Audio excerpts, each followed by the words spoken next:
Months అయిపోయింది. So ఈ పరిపాలన గురించి చాలా మంది రాష్ట్ర ప్రజలు కావచ్చు, వేరే రాష్ట్రాల వాళ్ళు కూడా పాజిటివ్ గానే చెప్తున్నారు. మీ అభిప్రాయం? నా అభిప్రాయం కూడా పాజిటివ్ గానే ఉంది. హ్మ్. మంచిగా చేసుకుంటున్నారు, మంచిగా ఉన్నారు. హ్మ్. వాళ్ళెందుకు గెలకాలి?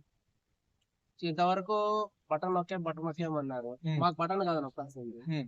మాకు కొత్తగా ఏర్పడిన ప్రభుత్వంలో కొత్తగా అన్ని ఆలోచనలు చేసి వాళ్ళే మంచిగా చేస్తున్నారు. హ్మ్. దాన్ని ఎందుకు గెలకాలి మనం? హ్మ్.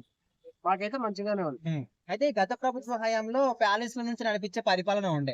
సో ఇప్పుడేమో వీళ్ళు ప్రజల చెంతకే పరిపాలన విధంగా చేస్తున్నారు. సో మరి ఎట్లా అనుకుంటున్నారు? ఇంకా ఫ్యూచర్ లో కూడా ఇదే విధంగా ఉంటుంది అనుకుంటున్నారా? మంచిదే ఉంది. హ్మ్.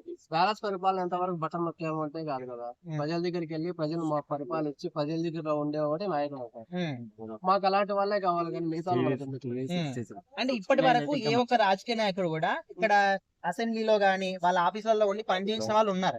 కానీ ఈయన అట్లా కాకుండా ప్రజల చెంతకే వెళ్ళి స్వయంగా వాళ్ళదే అంటే ఈయనే పని చేయించడం ఇలాంటివన్నీ కూడా చూస్తున్నారు. అసలు ఇలాంటి ఒక నాయకుడిని ఇంతవరకు ఎప్పుడైనా చూసారా మీరు? మేమైతే చూడలేదు. హ్మ్. ప్రజలకు కావాల్సిన నాయకుడు, ప్రజా నాయకుడు, అతనికి కావాల్సింది అతను చూసుకుంటున్నాడు. హ్మ్. మనం ఎందుకు దాని గురించి ఇది చేసుకోవాలి? హ్మ్. మనకి ఏదైనా గానీ కావాల్సింది అనుకున్న వెంటనే మనకు అవుతున్నాయి. ఇప్పుడు రోడ్లు బాగాలేవు ఒకప్పుడు. హ్మ్. చాలా యాక్సిడెంట్లు చూసాం, చాలా మంది చూసాం, చేసాం. ఇప్పుడు రోడ్లు బాగా చేస్తున్నారు, హ్మ్. పాలన బాగుంటుంది. కొన్ని పథకాలు ఇవ్వలేదు ప్రజలు అంటున్నారు. హ్మ్. మనకు అన్ని బడ్జెట్ తో సహా అన్ని కావాలి. హ్మ్. అన్ని అయిన తర్వాత దాని అంతవే వస్తాయి. హ్మ్. మనకు కావాల్సింది ఏమి ఎడ్యుకేషన్, ప్రతి ఒక్కటి మన దగ్గరకు వస్తా ఉన్నది. దాని గురించి మనం ఇది చేస్తున్నాం, దాని గురించి మనం పోరాడుతున్నాం కాబట్టి హ్మ్. అతను చేస్తాడు అని నమ్మకం ఉన్నది కాబట్టి కదా ఈ రోజు అతను 100% గెలిచాడు. అవును.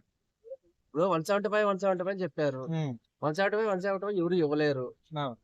అది ఎవరి వల్ల కాదు. హ్మ్. 11 ఇప్పుడు 11 రెడ్డి అయిపోయాడు ఆయన. హ్మ్.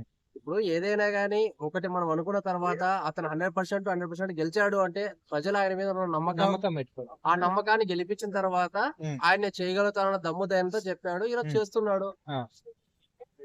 ఓకే.